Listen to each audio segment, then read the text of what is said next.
Notre histoire commence à plus de 150 km au nord de Miami, dans la ville pittoresque de Stuart.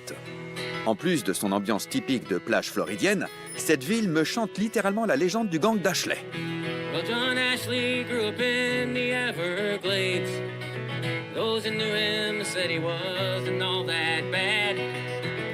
Those he murdered might just disagree with that. Les gens d'ici sont passionnés par le gang d'Ashley. Ce groupe, il s'appelle le gang d'Ashley. Et leur chanson parle, bien sûr, du gang d'Ashley. Till the Ashley gang went down. They went out looking for trouble.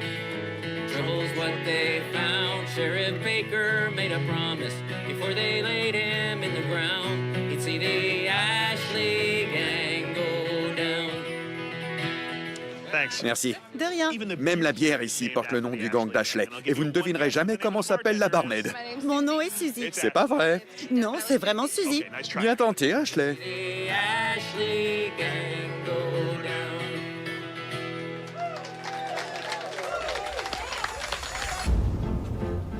En plus de ses groupes et de sa bière, la ville de Stuart abrite également une exposition dédiée au gang d'Ashley. Mon enquête sur celui qu'on appelait le roi des Everglades commence ici, dans le musée Elliott.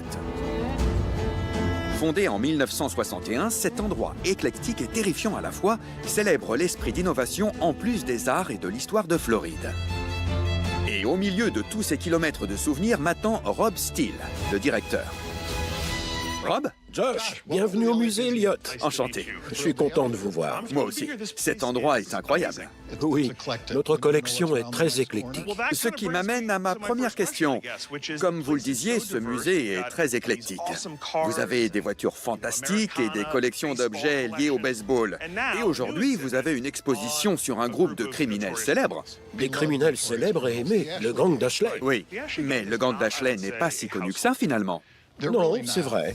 Le gang de John Dillinger est plus célèbre. Mais le gang d'Ashley a braqué plus de 40 banques. Dillinger, seulement 24.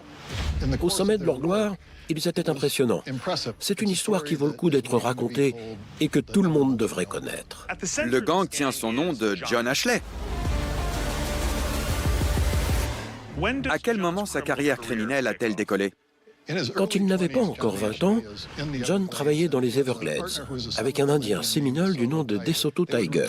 Ils prenaient leur canoë pour poser des pièges à loutres et ils échangeaient les peaux contre de l'argent dans des postes de traite locaux. Plus tard, on a retrouvé le corps de DeSoto Tiger flottant dans la rivière. On l'avait abattu.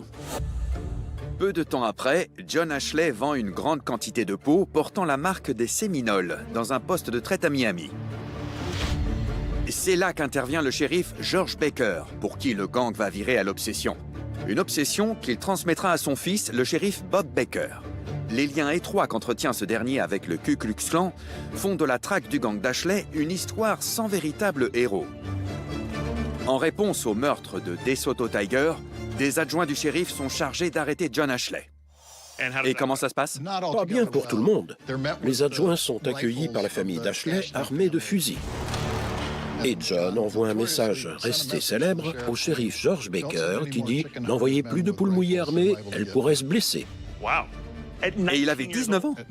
Oui, et il a tenu tête au shérif à seulement 19 ans. Et ça a été le début d'une rivalité entre lui et le shérif Baker qui a duré jusqu'à sa mort en 1924. Alors que l'enquête pour meurtre dont il est le principal suspect est au centre de toutes les attentions, John Ashley décide de se rendre. Mais il s'évade peu de temps après. Devenu fugitif, John forme un gang de hors-la-loi avec son frère et d'autres acolytes plus ou moins réguliers. Ce gang qu'il a formé est avant tout une histoire familiale, n'est-ce pas? John était avec ses 4 frères, un neveu et son père. Le début de leur carrière criminelle est un peu chaotique, ce qui prouve que même les gangsters peuvent s'améliorer. Ils ont commencé par attaquer un train, c'est bien ça. Ils ont essayé en tout cas. Ça ne s'est pas passé comme ils l'espéraient.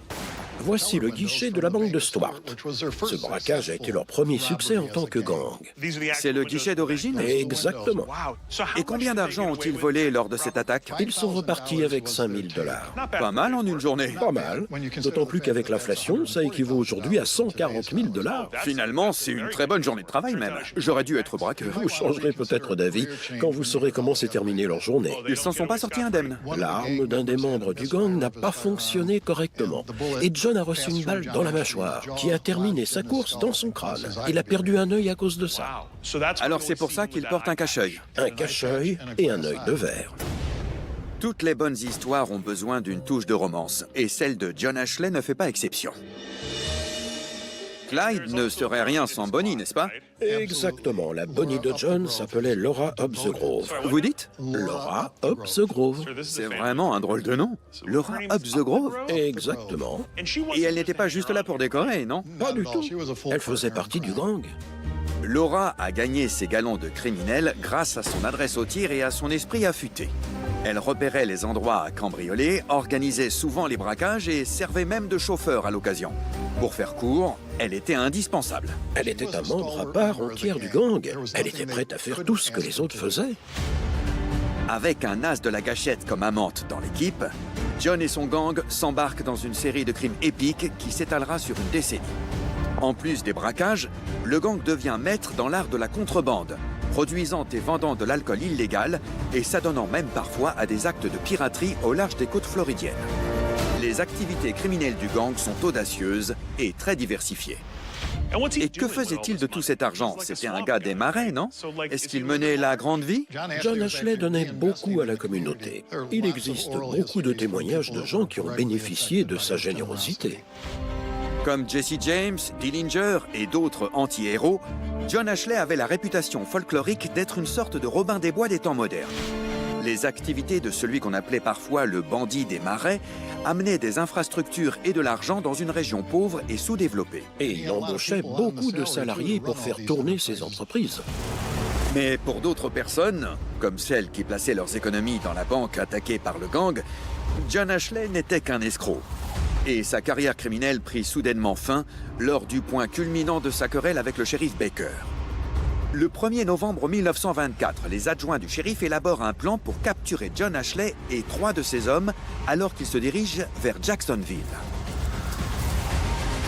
John et ses hommes ne survivront pas à cette nouvelle confrontation. Après l'avoir abattu, les adjoints lui retirent son œil de verre et le remettent au shérif Baker. Un drôle de trophée qui marque la fin de la querelle entre les deux hommes. J'y crois pas. On a presque l'impression qu'il vous regarde. C'est vrai, ça fait froid dans le dos. C'est vraiment son œil de verre? Oui. J'ai du mal à regarder parce que, tout à coup, c'est comme si ce personnage hors du commun vous regardait droit dans les yeux. Le shérif avait l'intention d'en faire un porte-clés. Bien sûr, oui, pour garder à l'œil ses clés de voiture. Ça vous dérange si je vous le rends? Non, merci beaucoup. Faut que je me lave les mains. Mais gardons à l'œil notre objectif, qui est de retrouver le trésor. Combien d'argent ont-ils amassé au cours de leur carrière criminelle? Aujourd'hui, ça équivaudrait à des millions. Des millions? D'accord. Et j'imagine que personne n'a retrouvé le butin à l'époque. Non. Depuis près d'un siècle, des gens creusent dans le comté de Martin pour essayer de trouver le trésor. Et à votre avis, il est toujours caché quelque part? Si une telle somme d'argent avait refait surface un jour, on serait au courant. Donc le trésor existe? J'en suis sûr. Bien. Au travail alors? Ça va pas être simple. C'est mon métier.